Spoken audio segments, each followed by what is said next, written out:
Welcome to the DPM podcast, where we go beyond theory to give expert PM advice for leading better digital projects. Thanks for tuning in. I'm Ben Aston, founder of the Digital Project Manager. Now, many of us PMs fear going on vacation because, well, we're worried that our projects are going to go about as far south as our vacations. But going on vacation is a good thing to do, right? And, it is if you've been able to hand over your projects properly. If you've not been able to do a good project handover, well, you're likely to come back to a very angry teammate who's been looking after your project and a project that's behind schedule probably about as much as the time that you were away. So how can we take vacations and not stress ourselves out or our teammates out in the process? All will be revealed in today's podcast as we talk about happy holidays for everyone. This podcast is brought to you by Clarizen, the leader in enterprise project and portfolio management software. Visit clarizen.com to learn more. Now, today I'm talking with Mackenzie Dysart, a senior PM at Eccentric Arts. She's a PMP, a CSM certified project manager, and she, interestingly, actually chose to be a PM as a career path. So we're going to talk about that in a minute. She's worked on all kinds of projects, digital, print, app, and so she's also got experience in client and agency side. So we're looking forward to talking to Mackenzie. Hello, Mackenzie. Hello. And thanks for coming on the show today. Now, I met Mackenzie at the DPM Summit back in September, and I thought she sounded like a smart girl with lots of interesting things to say. So I asked her to write a post for us. And actually, Mackenzie is very active on Twitter. And one of the things that I noticed Mackenzie write on Twitter during the DPM Summit is that she was going to challenge herself to have more regular workouts. So I thought it'd be good to have a bit of live accountability. Have you been doing your regular workouts, Mackenzie? No. But I have, I did actually sign up for some sports, which I find holds me a lot more accountable because I've got a team depending on me. Oh. So now I'm playing volleyball and soccer weekly. So at least then I'm out, I'm doing something, it's physical, I exhaust myself. There you go. And I'm held a little bit more accountable, right? Yeah, there we go. That is a regular workout. Yeah, that counts. It works in some way. Yeah, sure. So I'm really intrigued because yeah, you claim that you chose to be a PM as a career, which is not something that I think I've heard anyone ever say. I think you're the first person I've ever met to say that. Weird. I thought that was pretty normal. So how does someone choose to be a PM? How did that happen? So I graduated university and had no clue what I wanted to do. I had a Bachelor of Commerce in International Management and moved to Toronto, didn't really know what I wanted to do, and I ended up getting a job as a recruiter. So worked as a technical recruiter, and I was terrible at it, like so bad. The people I worked with were so nice, but I was just not very good at that job. I read your reviews. They said nice things about you, so don't worry. Yeah, it's all positive. Why were you so bad? What was so bad about it? I struggled with the fact that there was nothing tangible at the end of the day. So I would come in at 8, leave at 5. I would have tried to source people for all these different roles. Yeah. And there was an element of luck associated with that work. And I'm not a lucky person. But also just the fact that like I'd work really hard and then sometimes I would have nothing to show for it. Like my people wouldn't get picked for whatever reason. And there was nothing tangible to show for what I was doing at the end of the day. But one of the things that I was doing was recruiting for project management roles. So I was talking to these people, finding out what they did and what they enjoyed about their work. I started connecting the dots and going, no, that's something that I'd be really good at, that I enjoy.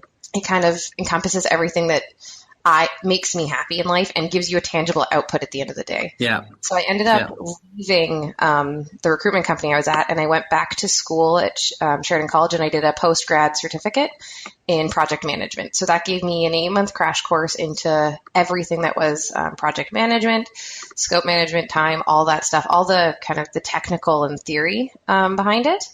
And from there, it kind of gave me all the coursework I needed for my PMP. And then I got into an agency called Mosaic Sales Solutions. And that's where I got my first job working as a project coordinator. And I've kind of hit the ground running from there and never looked back.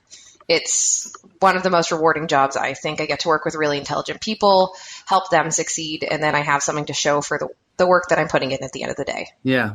No, that's cool. So I'm curious though. So you studied kind of the hard skills. Was it hard and soft skills of project management in that in that kind of 8-month course? Yeah, actually, I'd say that was one of the neatest things about that was there was the hard technical skills of like how to manage scope and time, cost, quality, all those areas in HR. But then there was also creativity courses and leadership and innovation courses. So that's where I got to have those lessons on how to lead a brainstorming meeting and how to get comfortable speaking in front of people. And it really helped me, that and a couple other presentation courses, getting comfortable speaking in front of people and just learning how to read a room and work with different types of people.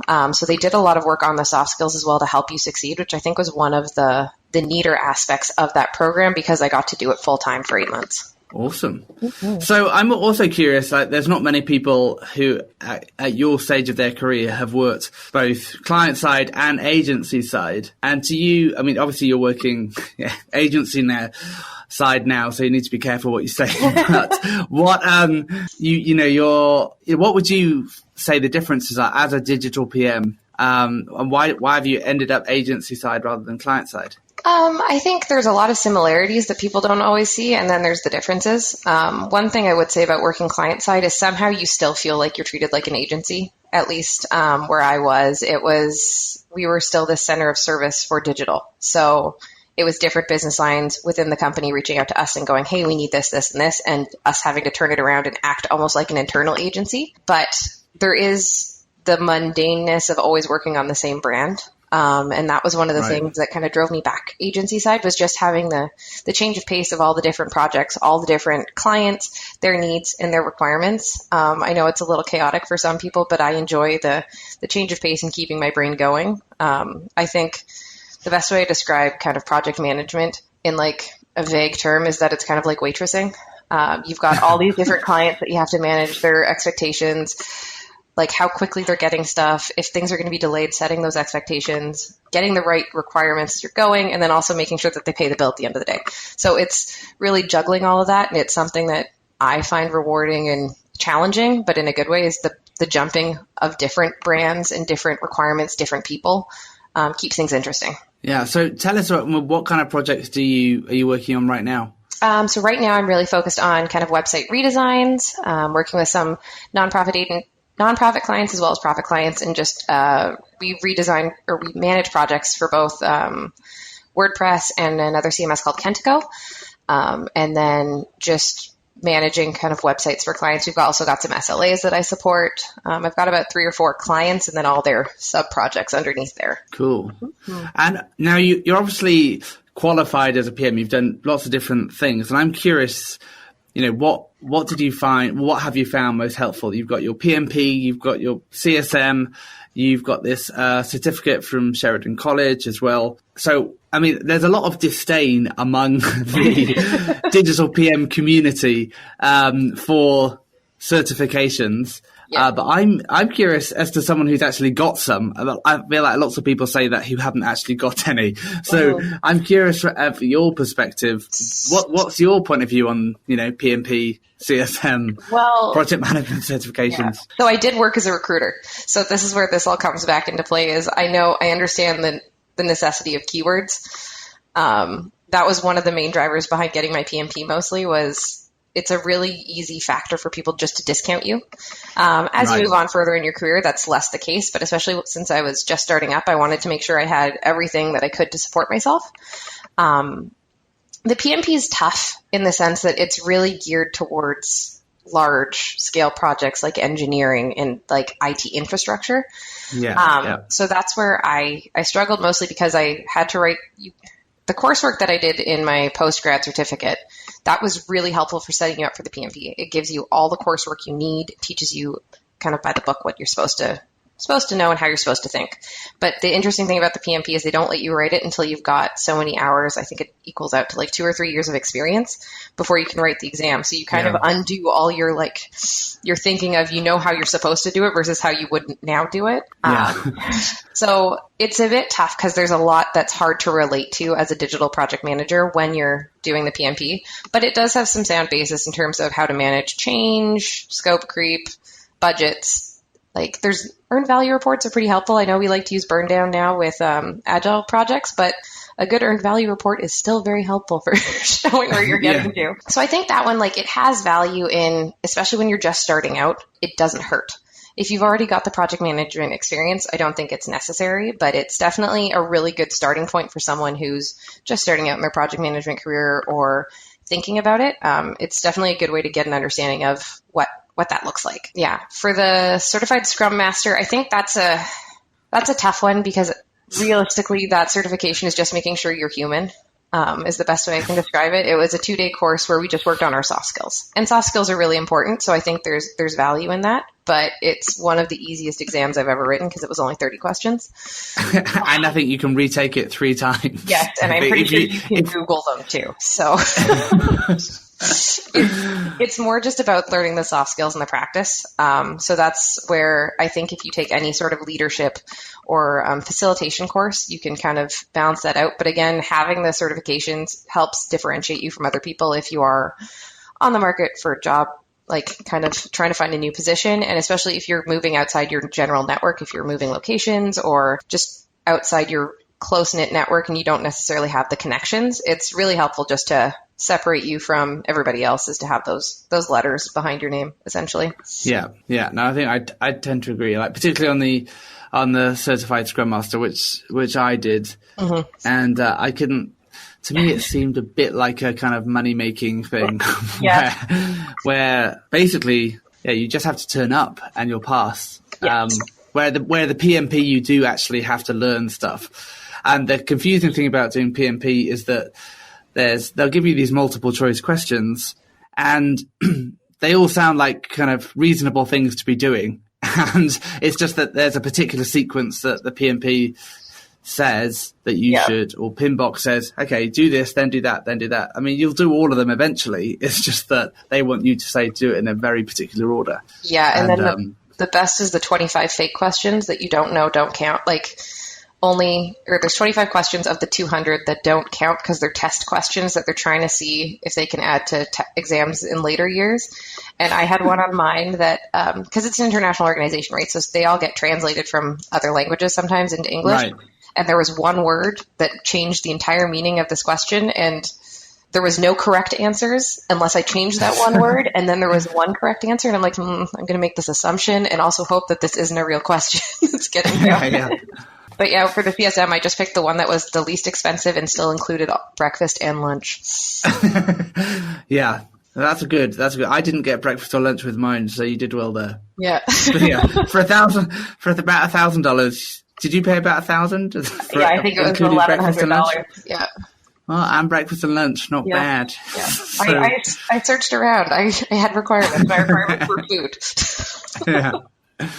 That's good. So I always ask people, what have you found anything recently that's kind of making your PM life more awesome?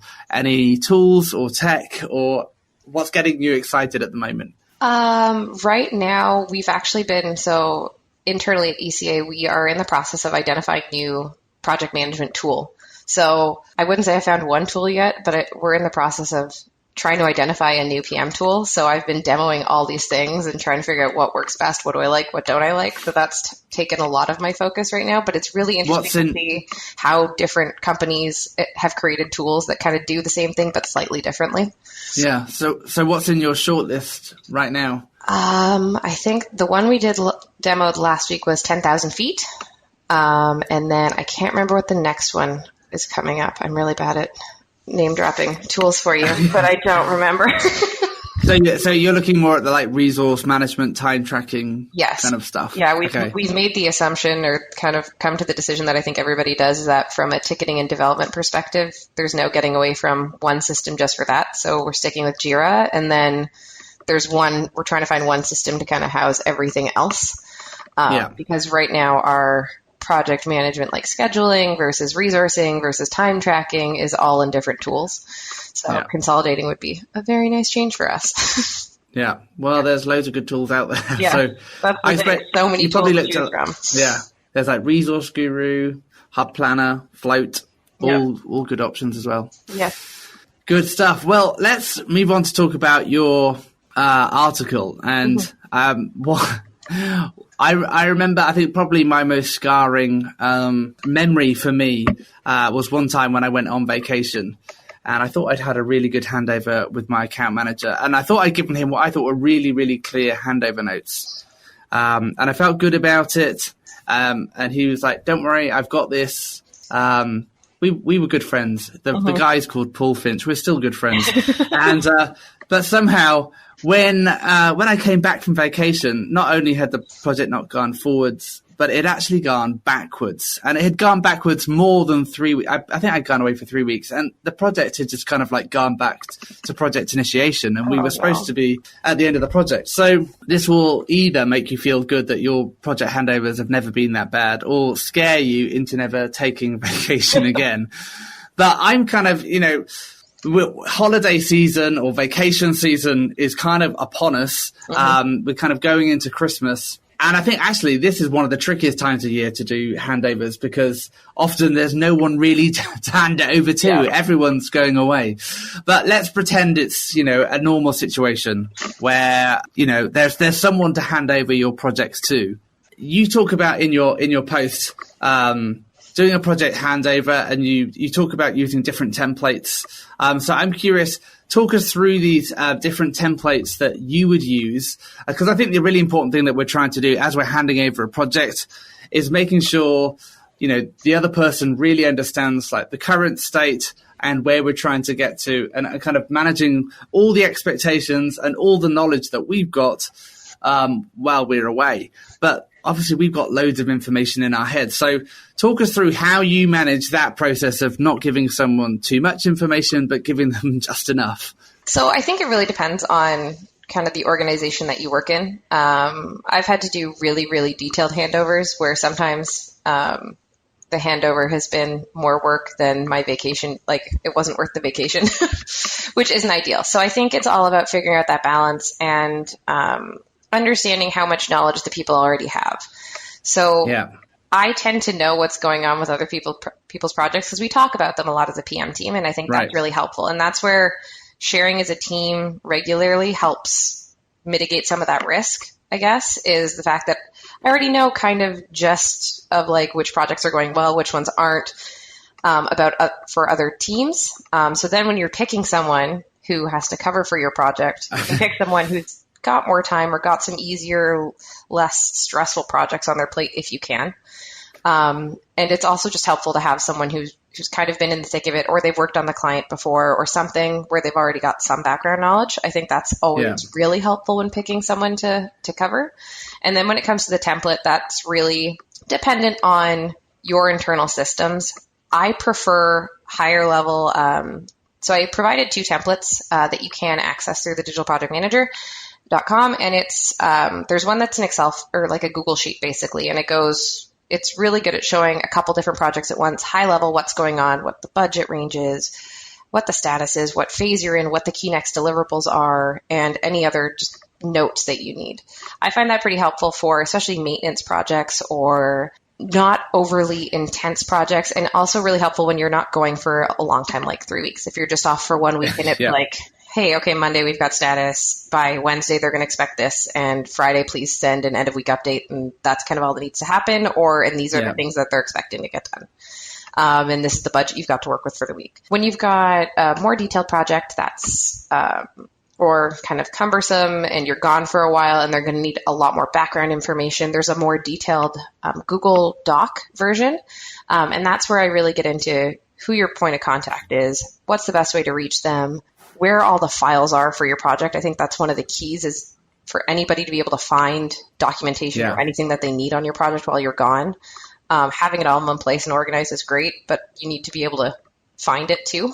So having that information, as well as like key information for how to communicate with the client. Maybe someone prefers phone calls versus emails or Basecamp threads. However, your best kind of plan of attack for dealing with the client or the project or a resource can all be documented there in there as well. Again, I do say in my post, don't overwhelm people though, and don't give them your baggage.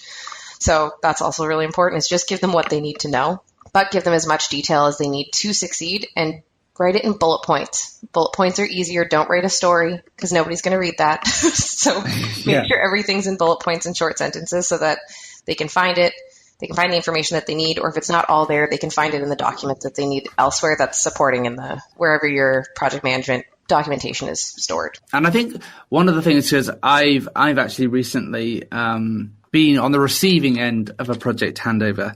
And I think actually the process of the handover itself is quite important as well, because it's one thing to write the notes, and in, you know, our minds as the person who's writing the handover notes, we're excited about going on vacation. Mm-hmm. We probably haven't set aside enough time to complete the handover notes. So my kind of experience most recently was that, we haven't really had enough time to talk about this properly, and now you're leaving. So talk us through kind of your best practice process for, one thing is creating some documentation and trying to write everything down, but it doesn't really stop there, does it? No. So it's really important that you plan it in advance. I mean, it's not like you don't know you're going on vacation.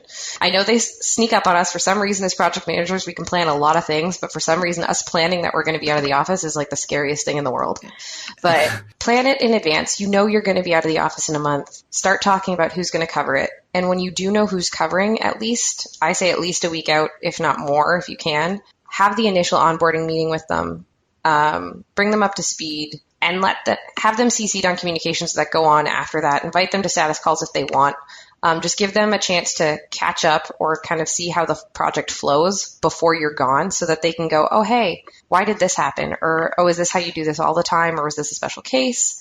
Is this something I need to worry about while you're on vacation? Anything like that gives them a chance to kind of slowly onboard versus just, oh, hey, dropping this on your plate and leaving for a couple days and then I'll be back. I think that's one of the big things, is a slow process, bringing them up to speed and being around for them to ask questions. Having a project transition meeting the day before you leave on vacation isn't going to help anybody, because they're not going to have time to absorb the information and figure out if they've got any questions. That's not going to come up within that half-hour meeting. They may have some questions, but they're not going to have those ones that are going to be actually really difficult to answer until you've had time to think about it. So I think that's one of the big things. Again, another big step, like I said, adding them to meetings early is great, but making sure that they've got access to the meetings while you're gone, not only like invited, but to host. I think that's one of the biggest misses, and I'm totally guilty of this too, is scheduling, just having the weekly status call. But then all of a sudden it's not on their Join Me anymore, their Zoom meeting or Google Hangout. It's now on mine and they can't access it. So making sure that everything's updated for while you're gone and planning ahead is really, really important. I'm also a big proponent of telling my client I'm going on vacation and being honest about it. I think that's big.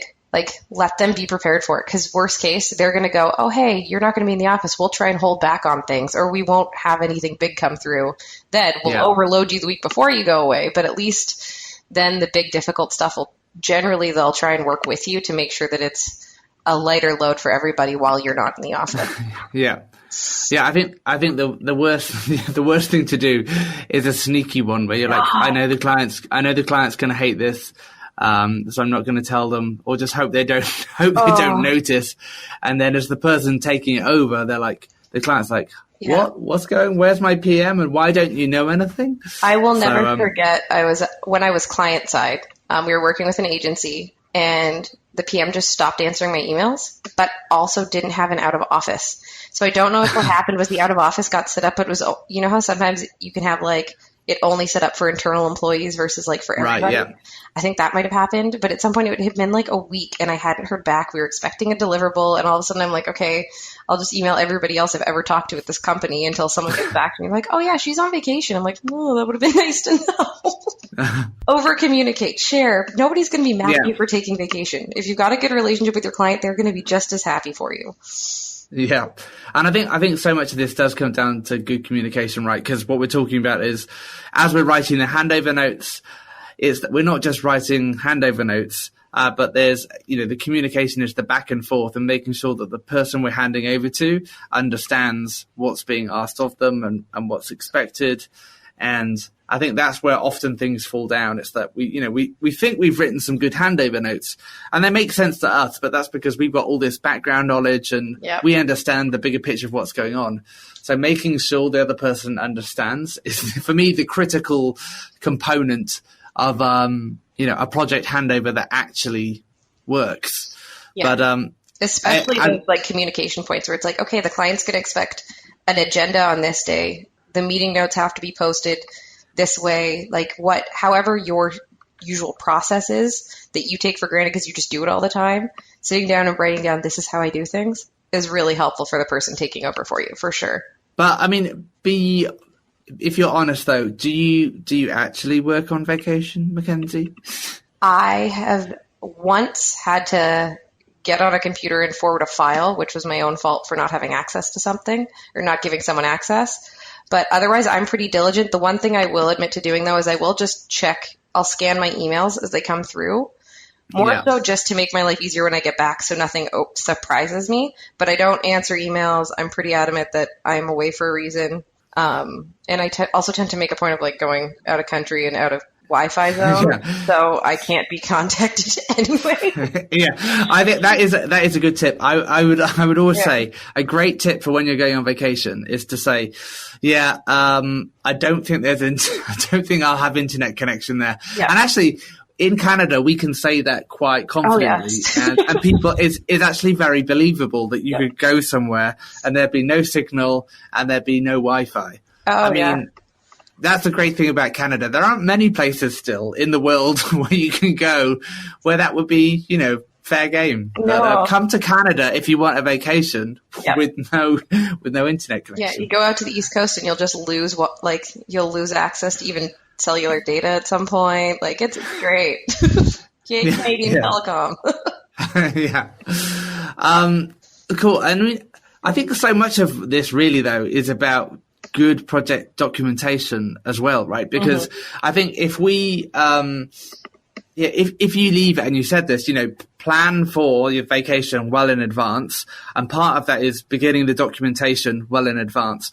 But if our documentation is all up to date, and if we have, if our project timeline's up to date, our budget tracker's up to date, then if the requirements are well defined, if everything's there, actually picking up a project from someone isn't that hard. It's where things aren't very well defined and everything's in our head that actually things become much harder to manage for someone while we're away. And I think that's kind of been my kind of, it's great that you're, strong at saying, hey, I'm not going to reply to anything when I'm on vacation. And my experience, to be honest, is that I tend to have a lot of information in my head.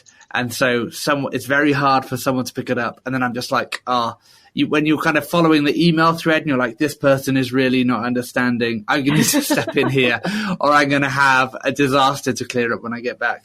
But I think for me, the key is, that really good project documentation to set you up and your team up for success while you're away. Yeah, and that's the thing. I think it impacts the team too, right? Nobody wants to be kind of held in the lurch. I would say I have been in that situation where I've handed off and it's been poor, or I've been handed off a project and I wasn't given enough information. I get to it more in my post about kind of more of a hellish story, if you will, about how it can go horribly, horribly wrong. But a few weeks ago, I covered for a PM here who'd gone away for a month for her wedding and honeymoon and everything. And it was, the client even said how seamless the transition was because I understood so well what their process was. It was pretty similar to another client that we have, so it was really easy to manage.